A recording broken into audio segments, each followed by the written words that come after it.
we have to realize that if we're going to get good at something, we have to suck at it at first.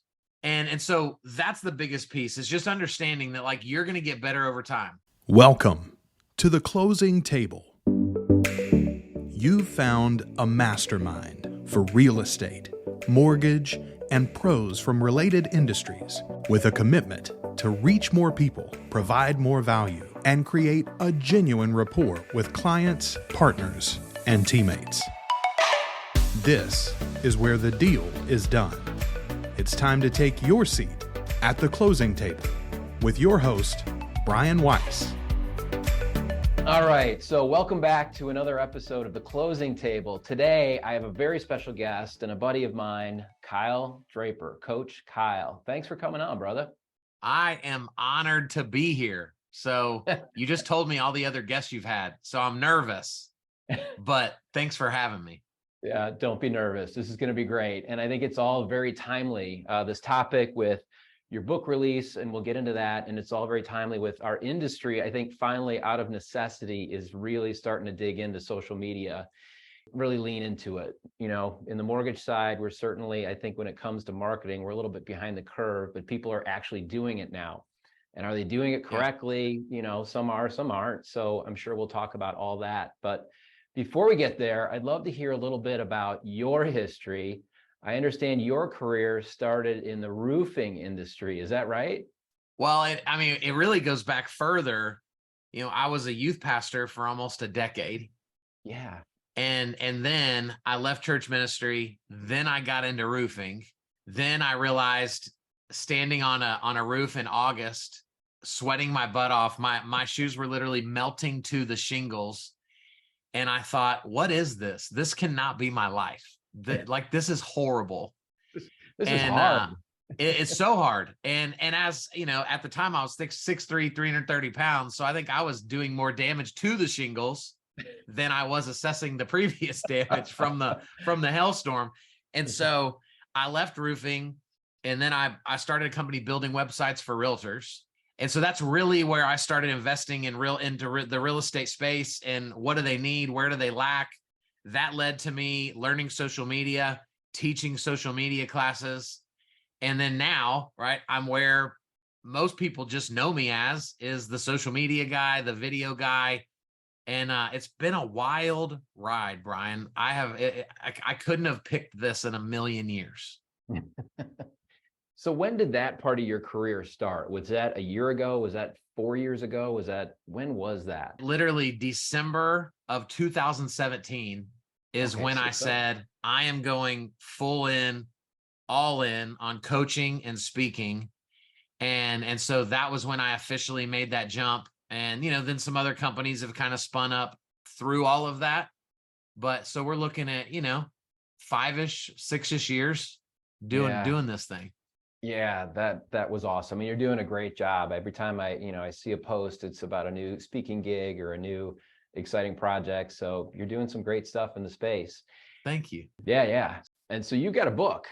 I do. Right? So what inspired this book? Man, I wish I had a cool story, but I don't. My wife and I, last November, we were in Mexico on vacation, and at 2 a.m., I wake up, it's hot, and I can't sleep. And literally, I felt God like prompt me to go sit on the porch and start writing my book. Really? And I thought, well, that's weird, because I wasn't planning to write a book. Like, I thought it would be cool, right? Like, who doesn't want to write a book one day? But I hadn't sat down and been like, I'm going to write a book because I need credibility, and I'm really smart. And so I didn't have a title. I just went outside, pulled my laptop up, and in a couple hours in the middle of the night in Mexico, I wrote my first 2 chapters. And then I wrote a chapter the next day, and then a chapter the last day of vacation. And so now I come back to Texas with 4 chapters of a book written that I had no plans to write. And so I just thought, I've got to finish. You did touch on that in the foreword in the book, but I didn't know. I just assumed that you had planned on, like, this was part of your strategy, and you just decided to start it on vacation. It wasn't, I wish I were smart enough to say, like, I went to Mexico to write my book. Like, that was the whole purpose. But I just, I looked up and I think I was being prepared for this because all the content I've created for the last 5 years, right? That's essentially what became the book. So it was in the works, but I never set out like I don't do anything that's about me. So like I didn't want to write a book so my ego could feel cool. Like I didn't want to like it was just birthed out of, man, people are doing social media so wrong. And just the fury that rises up inside of me watching people waste opportunity is just kind of what propelled it. And now I'm already working on book number 2. Oh, there's the teaser. There's There the you go. teaser. So let's touch on that a little bit. Okay. You say in your book, and this is one of the first bookmarks I've got here, is, a lot of us start, especially in my age bracket, I would say, we start doing social media for business reasons. Like we want to Yeah. reach more customers, right? Yep. Now, my kids who are teenagers, it's a different story. Like that's just how they communicate. But for my generation, it's generally a business thing. Right. So you say that's wrong, kind Yeah. of. Yeah. Well, I 100% it's wrong. Yeah. Yeah. Because you're exactly right. And I said, because I'm 40, so I still think that I qualify. Like you and I are still floating around in that same space of like we didn't necessarily need social media before business, right? Like I had Facebook when I was a pastor, but it was just to like check up on what my students were doing, right? To make sure they weren't doing anything stupid. And so for Funny, most that's of why I follow my teenagers. Same thing. absolutely, right? So I had never done anything intentional with it. And so like you and I, most realtors and lenders, they're introduced to social media as a sales tool. That's how it's explained to us, right? Mhm. This is a place that can serve as an extension of your ability to sell yourself. Mhm. And so from the moment we pick up our phone and download Facebook and make an Instagram account, we're going there with the mindset of, I'm going to go here to make money. And that's absolutely backwards from the way we should be doing it, right? Because if you and I meet for the first time, when we met for the first time, I didn't walk up to you and go, hey, Brian, Kyle Draper, let me tell you about our services and let me tell you about how you can work with us. But that's what we do on Facebook, right? We just shout from the rooftops, here's our last closing and here's our new listing and here's how many deals I did last month. And nobody gives a crap about any of that when you can't be a human being first. And so what I'm really trying to shift is we have this subconscious filter, all of us do, that for most of us, when we think about social and I go, Brian, you should do a video about that. What you're not even aware of is that you run it through the filter of, will that post make me money? And subliminally, right? You know it won't, because there's no magic bullet. There's no, golden goose. And so we end up saying no to most of that content because it's not salesy enough. And so my filter is what I'm about to post, is it going to help someone trust me more? Mhm. If the answer is yes, I post it every time. If the answer is no, then I either don't post it at all or I reconstruct it, right? Maybe I was just like, we were talking about Renee earlier before we hit, right? If most of the time the framing is off, Mhm. right? That's what Renee would teach. It's not that you're telling a bad story. You're just framing the story bad. Mhm. And so a lot of us can just reframe the closing photo post to tell the story of the people you just served. And now that's an amazing post. Instead of the picture of the big key at the closing table where everybody's smiling, maybe we tell about this story about how they got to that point, right? So maybe not a hardship or a challenge they had to overcome, or maybe a story about the new family puppy, and it's or not whatever it might be. the picture with the big key is fine. Like the picture's not the problem. Okay. It's the way we tell the story above the picture that's the problem. Okay. Right. So if you're my lender and you and I have our arms around each other and we're holding this big key, and if all your post is thank you, Kyle and Lana Draper, for working with me, and that's all it says, well, that's super selfish and all about you. Right. But if the post is like, guys, let me tell you about the Drapers. Over the course of this transaction, we got to hang out with their family and hold baby Ruby. And they actually didn't think they could qualify for a home, but we had this unique product that allowed them to qualify. Like, now people can begin to see themselves in that story. And now that post is endearing and thoughtful and not salesy and scammy. Okay.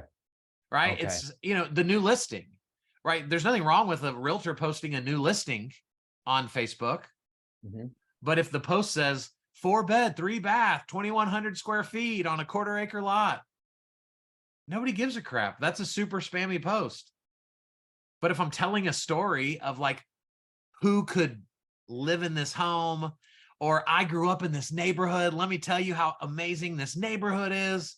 Now I'm inviting you into a story. But most of us are just so lazy and thoughtless that we just post it without giving two thoughts about it. And so it ends up being something that we don't even realize it is. Thanks for that clarification. Because to me, this whole time I've been thinking, well, it's work posts versus personal or outside of work stuff. So, Yeah. I would do the big key at the closing table, but then I would post something personal, like hanging out with my kids on the weekend or hanging out with my wife on a date night or whatever. So to me, those were the distinctions. But you're saying this is all good. Keep doing this. Just change the frame so that it's not just about the moment. It's a story around that moment. 100%. Okay. I've also another take on this. Like, I have a friend who's a really great lender here in Dallas Fort Worth, and he does at every closing, he does 3 things that I won't get into all of them. They're all amazing. But one of the things that he does is he does a boomerang photo for the closing photo, right? A boomerang is like that 5-second photo that just goes back and forth, right? So he'll have like one person might jump in the air, one person might throw their arms up. And so it's a closing photo, but it's fun. Yep. And so you don't think boring closing photo. Like, he'll be my personal lender when we buy a new house. And I'm already like thinking about like, what pose am I going to do when we do our boomerang?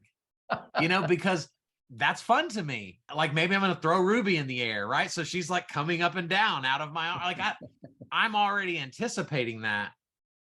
That's fun. That's branding. So there's so many things that we can do to take it away from being about us and make it enjoyable for others. We just have to stop and actually think about it. Okay.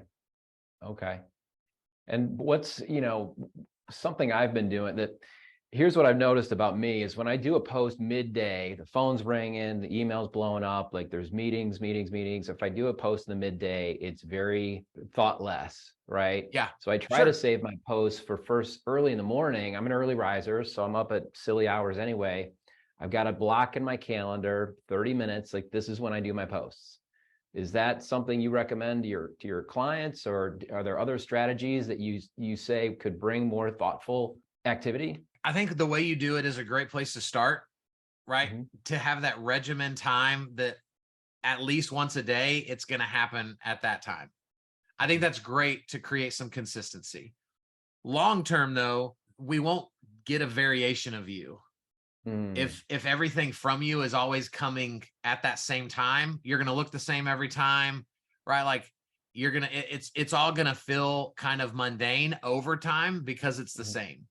And so one of the strategies that I love is whatever parts of your day where you get busy and you don't think about it, set a daily timer, right? That goes off at 1 o'clock and 4 that simply says, stand up, look around, take a picture. Very simple, right? There is not a room in my house. There's not a room that I find myself in ever that I can't look around and find something to take a picture of and then tell a story about it, right? Even if for you're so bogged down with calls and Zooms, like all you had time to do was eat a banana and a granola bar, like in 3 minutes between calls. Take a picture of the banana and the granola bar. and just say, guys, when you're busy, what's your go-to snack? Hmm. You're gonna have 50 comments of people going, oh man, I love this, and oh, you eat bananas, oh, I hate bananas. And now you have all this interaction taking place because it's you as a human, not I'm always trying to show up as like thought leader Brian. Like that's my problem, is I'm always trying to show up as Kyle Draper, social media guy, leadership guy, and I don't show up enough as much as I think I can as just being a human being. Mm-hmm. And so I think that's really the goal. It's always possible. And so what I've trained myself to do is I just take pictures throughout the day. Yesterday, I spoke at an event and I spoke for 2 hours. So I was exhausted and I had to walk up this steep ramp to the second floor of the parking garage where my car was. Again, we're in Texas. It's 1,000 degrees outside. I am dying. And so I just take a picture of the ramp because I wanted to post it later about, gosh, you know, the worst sight after speaking for 2 hours, looking at this ramp you have to walk up, but I forgot. So it's on my, it's there, but I chose not to post it. Okay. For you, you might get to the next day and go, dang it, I should have posted something, but you never even took a picture. So I'm just trying to throughout the day, snap stuff. So that you've always got something you And can if I use it, I use right? it. And if I don't use it, I don't use it, but at least I have it. And maybe a week from now, I'm going to come up with an analogy for a steep driveway. And I'm going to go grab that photo from yesterday. And like, that's going to be the image that I use to do, you know, you never know, but we can't post it if we don't have it. Yeah, that's So brilliant. snap And away. I always forget that. Not always, but I'm poor about taking enough pictures. I take 1 or 2 every other day. I just need to remember to snap different things and be ready with something. Absolutely. All right. Something. So that's it. Yeah, something. So my next question is about, okay, we know kind of a framework of what we should do. Now we got to get started. But a lot of people stop there, right? It's like, I know I should do it. Okay, now I understand the framework, but then we stop. And I always thought it was fear, but you go a little bit deeper than that, that it's not just fear, but it's ego. 100%. Right? So what stops us? So Matt, right, the typical timeline of this is I say, hey, realtor, hey, lender, like you need to do more video. And they're like, yeah, I need to do more video. And so they go do a video. And 5 views later, they feel like a loser. And they're like, this Kyle Draper guy is a liar. He told me that this is the big thing. This is what I'm supposed to be doing. 5 people saw this video. Well, that doesn't get you excited to want to do the next one. And it's no different than the people that say like, oh, don't weigh every day when you're being healthy, right? Because like when you have a bad scale day, you're going to be discouraged. And we have to realize that if we're going to get good at something, we have to suck at it at first. And so that's the biggest piece, is just understanding that like you're going to get better over time. I mean, I remember the first video I ever saw from you to the videos you do now. They're awesome. They're incredible, right? It's progress. Go look at my videos when I was a roofer. They're horrible. They're horrible. But I had to have a starting place. And that's true for all of us. And so we can't get better if we're not willing to start. Mm-hmm. But we happen to be in what I believe is the most narcissistic industry in the world. And so it's really hard to convince a narcissist to go suck at something publicly so they can get good at it. It's really hard. Yeah, well said. And so the only way to overcome it, in my opinion, is to develop what I would call my only superpower, which is I love people more than I care about looking stupid. That's my superpower. Yep. Like my ego is so far removed now. It used to not be, but over time, it's so far removed that I mean, I did a video with my shirt off a few months ago, and there was a point behind it, and my wife was mortified by it, but I wanted people to see, like, if I can do this, you can show up as you. Mm-hmm. But you've got to care enough about people to overcome the negative reasons as to why you shouldn't do it.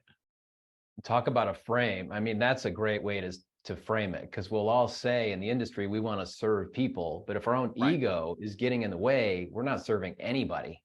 100%. Yeah. Oh, I Yep. love that. And and like we're just so good at lip service, as you know, right? And so people, it's so great talking about, well, like I just love serving people. And I'm like, bull crap. You love serving yourself. That's what your timeline on social media tells me. Because everything there's about you. And so that's really that's the biggest thing. If we can take ego out of it and go, you know what? 9 people saw that video, but only one of them needs to be my next client. I don't need 50 people to become I can't take 50 new clients. I just need one. And so if that video gets 1 view, that 1 view could be the person that reaches out. Yep. But our ego says, oh, you better delete that, dude. That only got 13 views. You look like a fool. Yep. I love that. I love so that, because hard. we get so caught up in the likes and the comments and the views and the whatever, but that doesn't mean anything unless you get the DM or the deal or you touch someone, you change someone. Like that's why we do this. Absolutely. And and again, right, to take it back to the very beginning of this conversation, being salesy versus just being a human, being social. If we're chasing the views, like we're going to dig really deep into like, I got to always have a hook. I got to always have this. I got to always have. And yes, those are great strategies to get more eyeballs. But if all of those strategies remove the humanity from me and you don't trust me anymore because you're just hooking me all the time, I have a problem with that. And so I think we've got to find this balance between how often am I showing up as perfect Brian, perfect Kyle, right? The hook, the 3 points, the tie down, and all these things that are great. But when that's all when it's hook, point, tie down, hook, point, tie down, hook, point, tie, at what point do people go, dude, where'd my buddy Brian go? Like I can't even touch him anymore. Yeah. It's not real. So I think, that balance is so powerful. I've loved watching Renee. If you watch him on TikTok, I guess it's on Instagram too. He's doing a lot more videos in a t-shirt, and just a subtle change from always seeing him in a suit, which looks great. Yep. But now he's in a t-shirt and I go, oh, I'm in a t-shirt today. That's relatable. Yep. I don't even own a suit. So when I watch people that look like that, I don't relate to that. Yep. And so it's these little subtle things, that make us more human to people. I love that. I love it. So, all right. I think the next thing that sort of stops people is, what do we say? Yeah. And what you'll say here in the book is you talk about steal like an artist. Yeah. There's nothing new under the sun. I'll give everybody 2 questions to ask in a second, but Still Like an Artist is my favorite book. And in the book, he introduced me to a phrase, we're used to saying rip off and duplicate, but that has always sounded very negative to me, right? Because if I'm ripping you off, that's not a good thing. So that doesn't make me want to do that. But what Austin says in Still Like an Artist is he says, celebrate and copy. So I'm going to celebrate you, Brian, bro, dude, that video, that was awesome. I would have never thought about doing that. And then now I'm going to go take it and I'm going to do it as Kyle. And it's going to feel different. And our audiences are unique. And so I'm going to celebrate and copy, as opposed to get super jealous because you got to it first. And so, well, now I can't do it. Brian already did it. Right. So celebrate and copy. Also in the book, he quotes a guy where he says, everything that needs to be said has already been said. But since no one was listening, everything must be said again. If you watch anybody that creates consistent content, they say the same stuff every 6 to 8 to 12 weeks, right? Like I'm always recycling content because no one remembers what I did 30 days ago. Well, and don't they say that like 5 or 10% of our total audience actually sees it at any given time anyway? Right. So by the 100%. Fact of us doing the same thing 3 weeks later, odds are you're going to touch a different group of people anyway. Yeah. And if you ever interview like a true TikTok expert on your podcast, I've had several on mine, dude, they will post the same video 4 to 6 times, and they'll change the music. They'll change the time they post it, and they'll all say, this one got 30, this one got 3,000, this one popped off for 50,000. Same video, but for whatever reason, they just timed it right. They got the right sound in there. And so I'm over here going, you post the same thing 5 to 6 times? That's horrifying to me. But they're crushing it on TikTok. I'm not. And so there's so many strategies to this. But what really matters most is setting our anchors so that we always have the ability to create content. And so my anchor questions, there's 2 of them. One is, what do I get asked the most about blank? So you're a realtor. What do I get asked the most about real estate? You're a lender. What do I get asked the most about mortgages? What do I get asked the most about financing? What do I get asked the most about financial literacy? Like pick a topic and then just start thinking through all the conversations that you've had over the years and write them all down. Dumb questions, good questions, long questions, short questions. And that list should be 30, 40, 50, 60 deep. If we're really digging deep, right? Most people will be like, how's the market? When's interest rates going to come down? I'm like, no, like dig deep. When you're sitting at Starbucks with a buyer, what are they talking to you about? It's more detailed than that. And then make the list. The second question is, what am I surprised that people don't already know? Okay. So that when you're having a conversation about mortgages or for you, right, you're in leadership, when you're talking to an LO and you're coaching them and they're like, whoa, Brian, what do you mean by that? That should trigger an alarm in your head that says this LO is pretty smart. And if they don't know what that means, I need to do a video about what that means. There's a piece of content right there. Because there's other LOs that probably also don't know.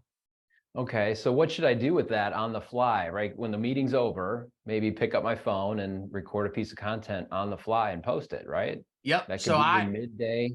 When I'm on the fly, right? Because I own a company that creates content and I don't use it half the time because if I'm on the fly, I record it directly on my iPhone.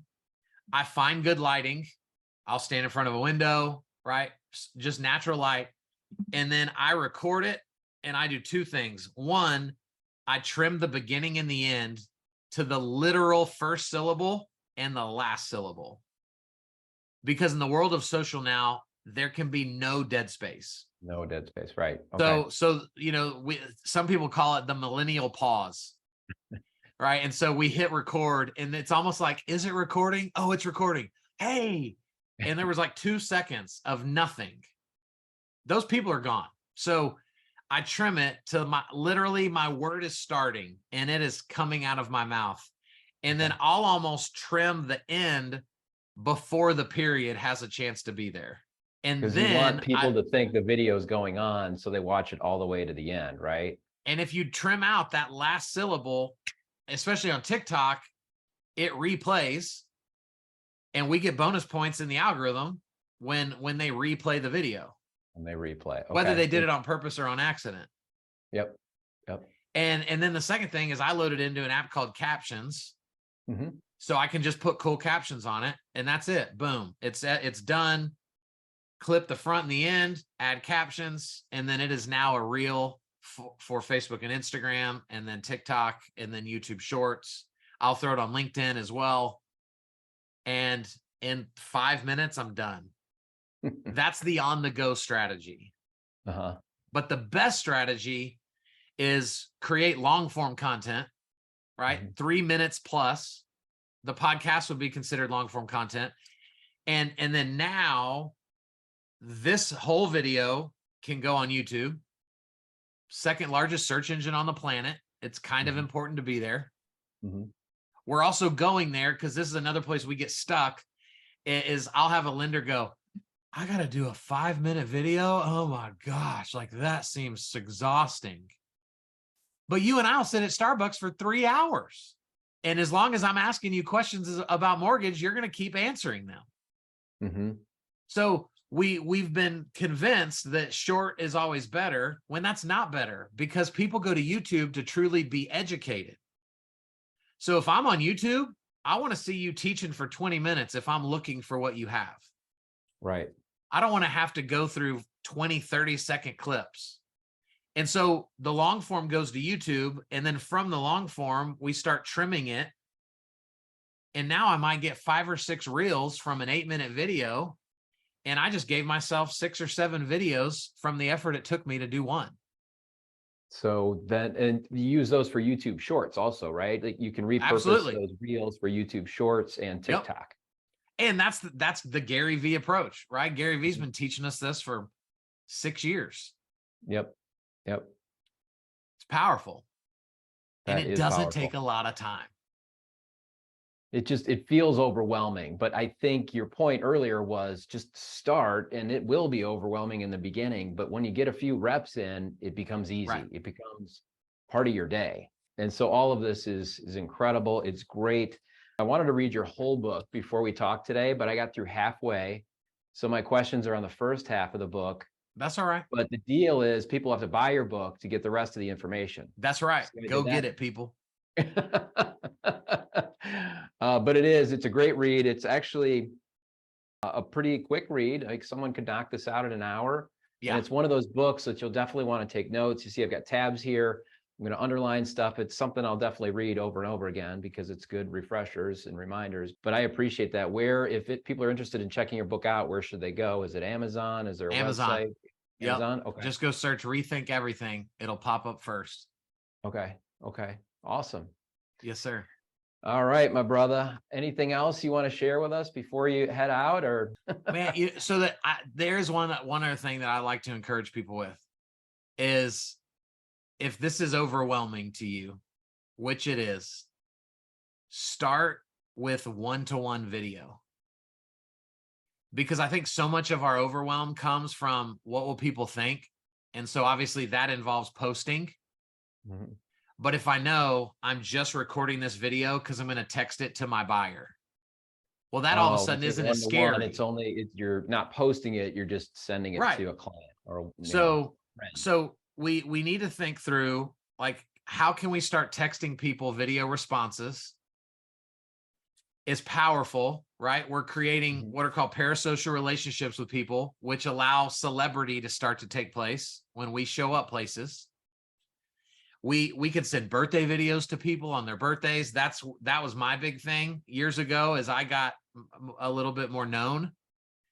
And then the most important part of this, what you can take back to your LOs, and then hopefully anybody listening, is look at your process. From day one, you meet me, today we've delivered a loan. How many touch points are in that time span? With the buyer, the buyer's agent, and the seller's agent. Mm-hmm. And how many of those touch points can become video? Because what are most of these touch points? It's an email. It's a text message that automatically goes out, right? If you're doing a lot of volume, right? You're not doing this by hand. It's all automation. Mm-hmm. And so there's probably 10 to 12 touch points in the process. 8 of those could become evergreen videos, which means they're always good. So now 6 to 8 times a transaction, they're getting a video from you saying, hey, we've moved to the next step. Here's what I need you to be ready for. And so they're seeing you, they're hearing you, they're feeling your energy.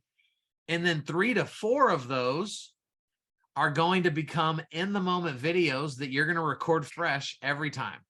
It's a great way to get in some early reps. It's right? just less pressure. Yeah. It's so powerful. Like, this is the last thing I'll say. And then I promise I'll have nothing left. But yesterday I spoke at an event for a mortgage company, and one of their top producers from the region was in the room. He'd been told about me. We'd never met. And so we got to meet yesterday. Obviously, I wowed him with my abilities on the stage. And last night at 11:30, my whole family's asleep. I'm sitting in the dark in my living room watching a movie. And I think, man, I'm going to send Michael a video. Brian, it's 11:30 at night. The only lighting in the room is the TV. I was wearing a hat that day. So like I look like this, right? Like, but what am I supposed to look like at 11:30 at night? It was real. And so I sent him a video. I'm like, Michael, what's up, bro? Man, it was so great meeting you today. I look forward to getting to have a conversation about how I can help you in the future. Let's connect next week. He instantly sends me a message back that says, bro, how are you still awake with a new baby and all the speaking that you did today? Like, that's crazy. You need to go to sleep. But then he also said, I love knowing that you practice what you preach. There you go. Let's talk next week. He didn't go, wow, that was really unprofessional. Like his hair wasn't even done. And so think about how impactful it would be to a buyer. You know, the next stage of the process dings and you happen to be on the golf course. And instead of going, I don't want anybody to know that I'm playing golf. Like, I don't want, jump on video and go, what's up, Smiths? I'm on my way to the green, but we just got cleared to close. And so I just wanted y'all to know that we're cleared to close. We'll see you Monday at the closing table. They're not going to go, how dare he be playing golf? They're pumped. And that might lead to, hey, what clubs do you hit? Yes. What's your favorite course? And now they care about you deeper than just the guy that helped them close their house. So it's a conversation outside of the deal. It's one-to-one video. Relationship. Yeah. I could go on, but we're missing it. We've had the humanity beat out of us by sales trainers. And if we would bring some of that humanity back, social media would get a lot more fun, but we'd also win a lot more. Authenticity is the key word this year, right? That's it. Authenticity. Yeah. Well, I appreciate you, brother. That was great stuff. Thanks, I love man. it. Where, okay, so you talked about where to go to book, but what if people want to reach out to you? Is Instagram the best way, or? Yeah, anywhere. I'm following everything. So KyleDraper.com is my website. From there, you can get me on Instagram, on TikTok, on LinkedIn. I'm Coach Kyle Draper on social. I'm paying attention to all of it. Okay, good. Fair enough. Well, again, appreciate it, brother. And I hope we talk soon. Yes, sir. Follow The Closing Table everywhere you listen to podcasts. And if you found value here, invite a colleague or friend who could benefit from a visit too. To connect with Brian, visit connectwithbw.com. We'll see you next time at The Closing Table with Brian Weiss.